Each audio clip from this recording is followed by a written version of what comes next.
Hey friends, welcome back to my channel. I am so glad that you're here. My name is Barbara.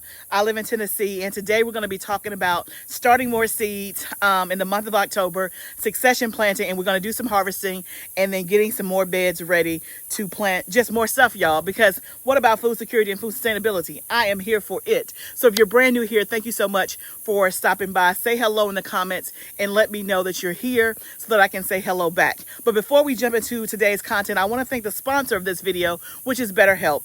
BetterHelp helps making getting therapy easier. And so all you have to do is click the link in my description below and get 10% off of your first month. So BetterHelp, like I said, makes getting therapy easier. And so no longer do you have to go to the therapist's office. You can literally be connected with a therapist in as little as up to 48 hours by filling out the questionnaire when you go to the link. When you fill out the questionnaire in my link, it's going to ask you questions about your preferences, what you need to see a therapist for, what kind of style do you like, and it's going to match you in as little as 48 hours. From there, you can talk to your therapist via text, via phone, via video. So all of the options to make it convenient for you and make it easy for you to get therapy. I want to let you know that getting therapy is not a bad thing. It's actually a sign of strength. I've gotten therapy several times in my life, and I am better for it. I remember one of the first times I went to therapy was after I lost my mom.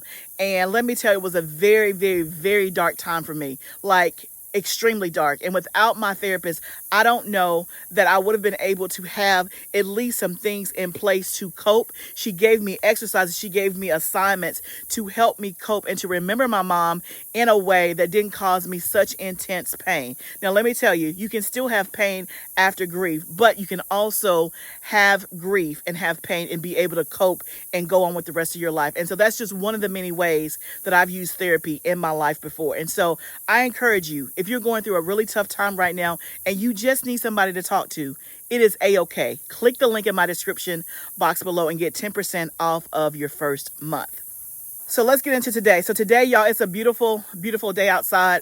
It is in October, obviously, and it is about 75 degrees. Now, right now, the sun is on this side of the house, and so it's not hot, but it is quite warm. But that's okay. We're not going to complain whatsoever. All week long is supposed to be clear skies, which is going to be great. We have some upcoming things, some exciting things upcoming this week in video. So definitely, if you have not subscribed to the channel, you want to go ahead and click the subscribe button so that you don't miss what we have coming up. So this week we have coming up our harvest of our regular potatoes as well as our sweet potatoes. We're going to be planting garlic. We're going to be doing all the things that you do in the month of October. So you don't want to miss a beat, because I'm going to try myself not to miss a beat. So let's head over to the table. What we're going to do first is get our seeds started, and let's talk about what I'm starting and why. Now, I already have, I'm making sure this water is not too hot. I already have my tray ready. We're just doing one tray. That's all we're doing. It's a 6-cell block, and it's a tray of 72. So that's all we need to get going. And this will be the last one that we probably do for the rest of the year. I'll probably do another one probably the top of January. So I'm just going to get my soil wet, so that way after I start my seeds and put them in here, we will still mist it, but we'll mist it instead of like doing it like this in a heavy spray. Because if you do it like this after you start your seeds, you have the higher chance of moving your seeds and them being displaced. So I always wet my soil ahead of time. Let me get this. And let me clear off my table. Okay. We have a clear space and we can get to work. Okay, so let me talk about what I'm doing and why I'm doing it. So if you've been here or if you haven't been here, I started my fall seeds for my fall gardening initially the last week of July, and then I did some more about a couple of weeks later, mid-August. All of those seeds, I let them grow in the house. I took them from 6-cell trays to 2.5 inch pots, and then I put them out in the ground. So all of those seeds that I started over 6 to 8 weeks ago are now in the ground in their home for the fall and winter, and they are doing fine. So why am I starting more seeds? I'm starting seeds because I do what I call succession planting. Not what I call it, that's just what it's called. Succession planting. And what that is that you are planting several successions or another succession of the same crop. So the word succeed means to come after. And so that's basically what you're doing. So just like I started collard green seeds at the last week of July, I'm now going to start more collard green seeds. And the purpose is for that I have continual harvest and also to last me all the way through the fall and the winter.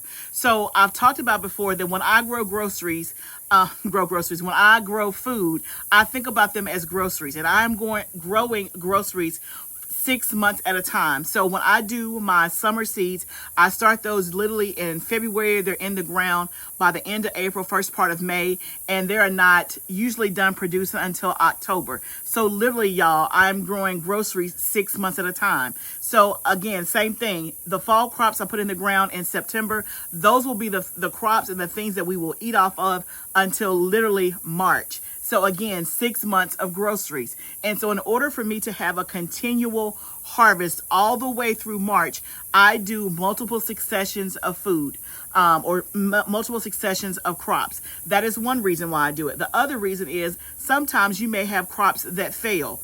And so you want to make sure that you're not dependent on the first batch that you did in case it gets eaten by bugs, it gets eaten by a vole, or it has disease and pest pressure, which is still very, the risk is low in the fall, lower than it is in the summer, but you can still have some type of disease or pest pressure at the beginning of the fall gardening stages. And so that's another reason, is to shore up anything that did not go well. So out of all the crops that I have planted in my fall and winter garden, I've noticed that only two have bug damage, right? And it's in places where I had my row cover out, because I cover my fall crops with row cover until the pests are absolutely gone, which is like November. But those two spaces, there was a hole in the row cover, and so some bugs got to it. But the rest of the things look great. But I also have some holes, meaning places that I did not plant, that I'm going to shore up as well when I do this second succession of crops. So that's reason number 2, is to kind of shore up the spaces that I have, and then also to have an overflow in case I have some crop failure in a couple of things. The third reason why I do succession planting, specifically in the fall and winter, again, going back to reason number 1, which is continual harvest, there are many things that you plant in the fall and winter that are a one-time crop, like broccoli, cauliflower, cabbage. Once you harvest the head of broccoli, you're only going to get some broccoli shoots. And for me, that's not even enough to feed my family for one meal. And so the way I see it, with one broccoli plant, I get one head of broccoli. So I planted out, I think, about 15 to 20 broccoli plants back in September. They're all going to kind of come to harvest around the same time. So they take, usually for me, about 90 days. So I would say by end of December, we're going to be harvesting broccoli. And so let's say I have 20 broccoli plants in the ground. I'm going to harvest hopefully 20 heads of broccoli. Now, obviously, we can eat some of that fresh, and then the rest of it we can put in the freezer. But if I don't do more broccoli, then that's all the broccoli I'm going to have until next fall. Does that make sense? And so in order for me to have broccoli all the way to March and April, I need to do more broccoli. And so I'm going to do more broccoli today, and then I will do broccoli one more time, either at the end of December or the first part of January. That will help me make sure that I have broccoli all the way until March or April. Now, for me, I tend to have better success with broccoli earlier on in the fall and winter gardening season. When I usually do that third succession, here lately, the last couple of years, it has not gone as well as the first two. I don't have 100% crop success, and so I don't count on it. It's kind of like extra, but I still do it anyway. So you can do your successions as close together or as far apart as you want to. Some people may do every 2 weeks, some people may do every 4 weeks. For me, it's been, let's say, 8 weeks? 8 weeks since I've done broccoli, but that's just a function of my time, my schedule, and all of that.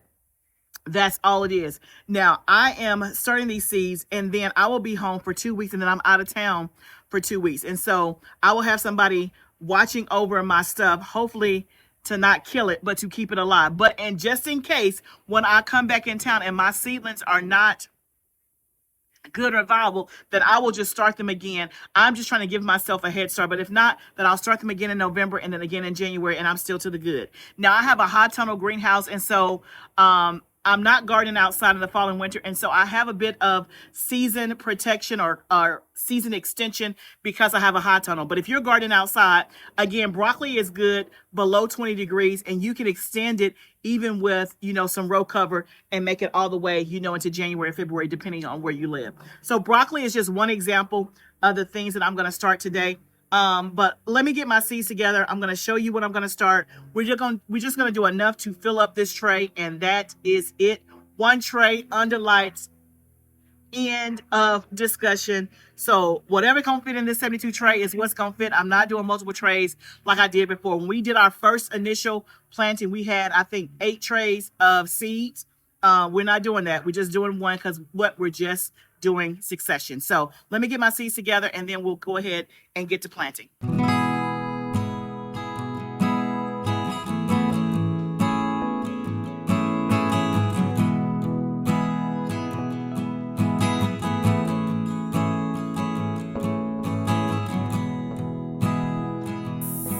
Okay, y'all, tray is done. So I did alyssum, broccoli, bok choy, lettuce. For the alyssum, I did that new one that I showed you in our previous video. That's called Rosie O'Day or something like that. And then I did broccoli, I did Imperial and Green Magic. For broccoli, I did Imperial and Green Magic. Bok choy, I did Shanghai. For lettuce, I did Brentwood and Marvel of Four Seasons. Then I did some rocket arugula. I did cabbage. I did a Charleston Wakefield as well as a Copenhagen. I did lacinato kale, dazzling blue kale, more cilantro, collards, the Georgia Southern, and then, yeah, that's the cabbage. And then the only thing is spinach. I have it ready for the spinach, but my spinach is in the freezer because I keep my spinach in the freezer because spinach likes to be cold and go through cold stratification, and then it'll germinate a lot faster. I've talked about that several times. If you have a question, just put it down below. But this tray is ready to go in the house. So I'm going to take this in the house, plop my spinach seeds in here, and then put this under lights, and then we're going to come back out and we're going to harvest our peppers, and then we're going to go down to the tunnel and do some harvesting as well, and talk a little bit more about succession planting. So you'll notice that the things that I did, again, alyssum, I did that because I would like to have more flowers so I can put them in my GREENSTALK. They'll last all throughout the winter. Broccoli, we talked about why I do broccoli and cabbage, because you only get one head at a time. Bok choy grows really, really fast. You can get bok choy in about 45 to 50 days. And again, it's a one-time crop, so that's why I started that one again. Lettuce, again, same thing. It's cut and come again, so you don't have to get just one head. But lettuce, I try to succession sow like every 3 to 4 weeks, because again, I'm using a lot of lettuce, I'm eating a lot of lettuce, and I'm selling a lot of lettuce. And so I usually try to give the customer the first cut and maybe the second cut, but then after that I save those cuts for me and my family. Not that it's not good, but it's just not the freshest, and so I try to keep a constant supply of lettuce. The kale, those are 2 varieties that I didn't start the first time, so I'm just adding those to the mix, which is the lacinato and the dazzling blue kale. Cilantro, I just need more of. I didn't plant enough the first time. Collards, y'all know I love collards, so I'm gonna tuck that in wherever I can get it and just have more, because I want collards to last me all throughout the year. Spinach, I don't have enough of. So that's the reason why I did those things. So what you did not see me start again was Brussels sprouts, because they take too long to grow, and I have a ton in my high tunnel. I also did not do cauliflower. I did 12 at the beginning, and that's all I need. We don't eat a ton of cauliflower, so I don't need more of that. And what else did you not see me do? I think that's it. Those are the 2 main things that I didn't redo again. So again, there is a rhyme to the reason. You work out whatever is best for you and your family about what you need to succession sow. Also, what I'm going to succession sow are beets, radishes, and carrots as well. So as we kind of go through and harvest today, I'll kind of tell you my thoughts on that and where the next successions are going to go. And that's also an easy one for you to succession sow as well, because they're root crops, and depending on where you are, for the most part, they'll last in the ground until you're ready to harvest them all throughout the fall and winter. Y'all, the sun is so bright today, so I apologize if the video is not as clear. It's hard for me to find a spot where it's just not beaming down and like an overshadow, for lack of a better term. But we're gonna go over here and harvest our peppers. As you guys know, we've been doing like weekly harvest. And one thing about the temperature, it is nice outside, but it is getting down to the 50s at night. And then one night this week is actually going to be 49. Peppers are usually good to like 55 degrees. Now, because these are more established, then I don't think 50 degrees is going to hurt them or kill them or anything like that, but it's probably going to slow down production. So I may start harvesting the peppers a little bit more frequently, depending on how low the temperature gets at night. But let's see how many peppers we can get. Last week we had a whole basket full just from this one bed over here. They look like they're slowing down some, which is fine. Again, I feel like we're on grace. We've had a ton of jalapeno peppers. You guys know that we use our jalapeno peppers for our jalapeno salt mainly. Okay, there's the light. There's the light. But they're slowing down, and so we're literally harvesting the last of the season. But I'm gonna let them go until they can't go anymore. So let's see how many we can pick. You guys literally sold us out of jalapeno salt for the last 2 weeks, and so we made more jalapeno salt last night. We got to fulfill the orders that we have, but I have a couple of more jalapeno salts that I'm going to put on the website. And so if you have not tried the jalapeno salt and you want to try it, or if you need to re-up, you better run, not walk. And hopefully at the time of this video, when it's shown, the jalapeno salt is still there. Yeah, because we're on the last of the jalapenos that we are harvesting, meaning we probably got a couple of more weeks, and then it's probably going to get too cold.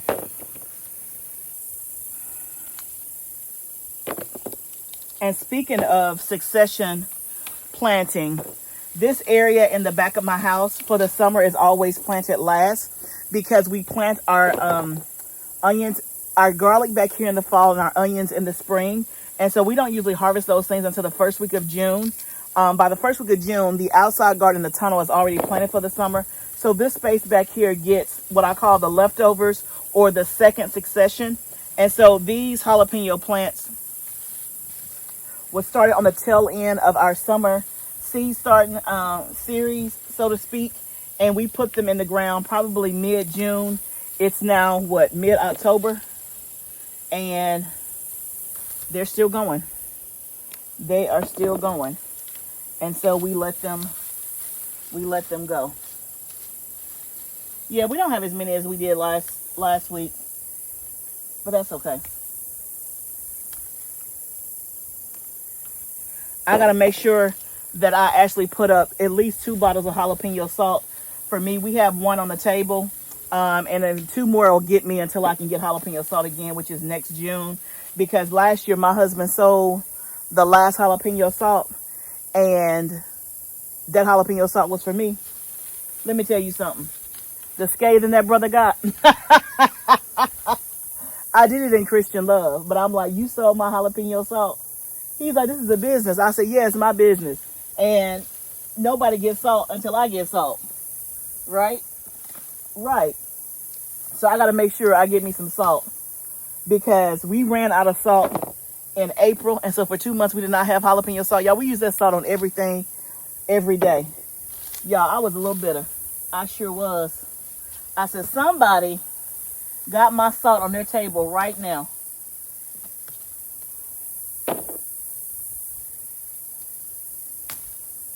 That's huge. Look at that.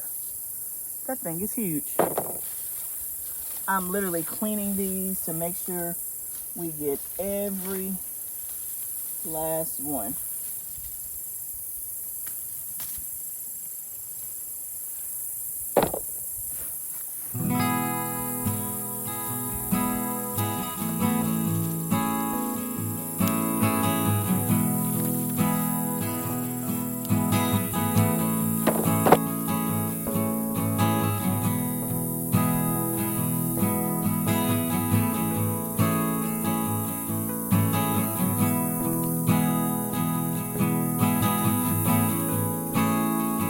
Okay, y'all, so we got half a basket, so not nearly as many as we got the last time. And then we got 3 Lombok chilies. This is a new variety, a new pepper that I've grown this year. I haven't tasted it yet, but I can use it to make like hot sauce. But the rest of this is jalapeno, so about half a basket, which again, that's still good. So the rest of this bed, so we only have the 3. So we only have 3 jalapeno peppers in here, and then the rest in the back we have some calendula and some onions that we're doing just to experiment for the fall. But the rest of the bed is empty. And so what I've decided to do is to do some carrots back here, because why not? And I've told y'all I don't normally plant out here in the fall and winter just because I don't want to have to come outside. But carrots is going to be something that's like a no fuss. So once I put them in the ground, they germinate, they'll be just fine, and I will have the carrots and can pull them up before it's time to put onions in February. So I figure it'll be unused space. I might as well just plant some carrots in here. I cannot find my pack of carrot seeds that I want, which is the Bolero, which is the ones that I normally do that's pelleted. But if I can't find those and don't have time to order more, then I will just do some regular old carrot seeds and broadcast, which is not my favorite, but I'll do it just for this. And this just will give me one more way to get carrots. I may also throw some radishes and beets out here. Plus, I can also use my green stalks as well if I choose to. So that's other things that you can do when it comes to succession planting, is think about things that are not going to be a lot of hassle, not a lot of fuss. Carrots, once they grow and establish, they can stay in snow because they're in the ground. They kind of serve as their own protection. And so usually no matter what kind of climate you're in, you can still grow carrots throughout the winter. So that's a great crop to succession plant or to have in your fall and winter garden. Even if you just have a container, you can throw you some carrot seeds in there, a green stalk, a row in a raised bed, things like that. So we have these peppers. I'm gonna meet you next at the high tunnel and an outside garden, and we're gonna harvest what we have down there to harvest for this week. Okay, y'all, so now we're down at the outside garden and the high tunnel. We're gonna see what we have to harvest today. This is part of our weekly harvest. If you saw my video that I did last week, you saw that we got a huge, absolutely huge, I think it was 8 baskets full of peppers, bell peppers, cayenne peppers, jalapeno peppers. What else did we get? We had a couple of squashes. Like it was big. And of course, each week it starts to dwindle. But let's grab some baskets and let's see what we can get. We're going to start with the first row and just work ourselves down. So on this day, it was very nice, beautiful weather, like I had stated before. So it was a nice, cool, calm day, not too hot, not cool yet. And so it was just good to kind of sit down and kind of zone out and pick my peppers. That's always, exciting, especially when you can do it in some pleasant weather and it's not 95 degrees outside. And so I kind of just zoned out and was just enjoying the moment, the process. At the same time, though, I was sitting there thinking I am definitely ready for the break that the fall season brings. So you guys have heard me talk about before that fall gardening is so much easier than summer gardening. And then also, it's just not as much to do in the fall. And I found that to be true. As you guys know, I got all of my fall crops in the ground probably about a week and a half ago. And really, they are on autopilot. There's nothing for me to do down there. But what I've been spending my time doing in the garden is still tending to the summer stuff, quite frankly. So I come down to the greenhouse and I'm still harvesting, like I said, weekly in all 3 spaces, the outside garden behind my house and in the greenhouse. And then I find myself in the hot tunnel, just making sure that there's no bug damage and stuff on my fall crops. But all of them are in raised beds on drip. I have been giving them extra water like once a day just because it's really hot in the hot tunnel right now since we took the shade cloth off. So even though the temperature outside is like 70, 75 degrees, because the greenhouse or the hot tunnel no longer has that protection of the shade cloth on it, it gets about 95 degrees in there still. So obviously we want the sun, but it's amazing how much the shade cloth actually cools it off. Now in the summertime, you don't feel that because it's like 120 degrees in there. But certainly in the middle of the day when I go down to the tunnel, it's pretty warm in there, which is good for the plants. But there's not much to do And so I spend my time a lot still working on the summer garden. We still have potatoes to harvest. We have our sweet potatoes to harvest, and we also have our Yukon Gold and red potatoes left to harvest. I'm saving seed. I'm preserving a lot of the stuff that we're harvesting. So it's still fairly busy. I say all that to say that yes, I am grateful to still be having harvest, but I am also looking forward to a slower pace once we truly get into the fall season and there are absolutely no more summer crops whatsoever. I just had to lock in, zone in, and get it done instead of me trying to lug the camera in between the rows. Let me show you. My back hurts. Look at this. Y'all. A whole nother basket of bell peppers. I actually got one colored one out the deal. A lot of them are blushing. A yellow squash. I got another half basket of jalapeno peppers, so that I'll add to the jalapeno peppers we got back there to make a full basket of that. And then we got a fourth of a basket of cayenne pepper. So not too shabby. It's amazing. You know, I took up all the bell pepper plants that were in the hot tunnel, but I still have plants that I left out here because out here we're just leaving stuff until it can't go anymore because we won't be gardening out here and nothing is coming behind it. And it's amazing. I probably have, I don't know, 5 or 6 plants. And these peppers are huge. Like, they didn't do anything all summer. If you've been here, you know. These are like the yellow monster. All of these peppers are big. Like, huge. They didn't do anything all summer, but now they're putting on. I just wish they were all yellow. That would be fantastic. But at the end of the summer, it's hard to get colored peppers because there's not enough time for them to turn. But I'm very thankful and grateful. And y'all, let me tell you what happened. Like last week, I sold 2 baskets of peppers to a local restaurant.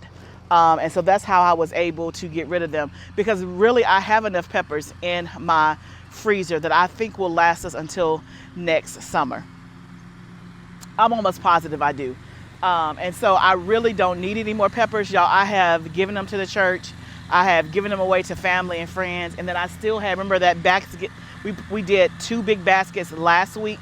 I was able to sell that to a local restaurant. So that was a blessing because, hey, you know how much seeds cost? Nothing. And I sold those peppers and made $60 just like that. So no. I sold him 1 basket. The other basket, what did I do with the other basket? Oh, I gave the other basket away. That's what I did. I gave it to some friends. That's what happened. So, yeah, y'all. So I'm to the good. I am to the good. So I'm going to get this stuff in my car, and then I'm going to meet you in the greenhouse. We're going to get the peppers in there, and then we will call it. So let's go see what we can get in there. Okay, y'all. So we got a half a basket this size of jalapenos. I'll add this to the jalapenos that I just put in my car. That should make pretty much a whole basket, if not very close to it. And then plus we have the other half that we harvested earlier today. So we got a basket and a half of jalapenos, a big basket of bell peppers, a squash, a few rattlesnake beans, and then like maybe a fourth of a basket of cayenne pepper. So not too shabby for the second week in October.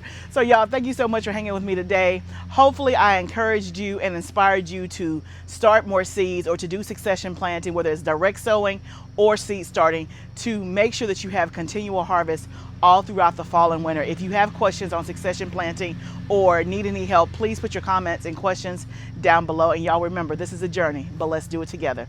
I'll see you next time, friend.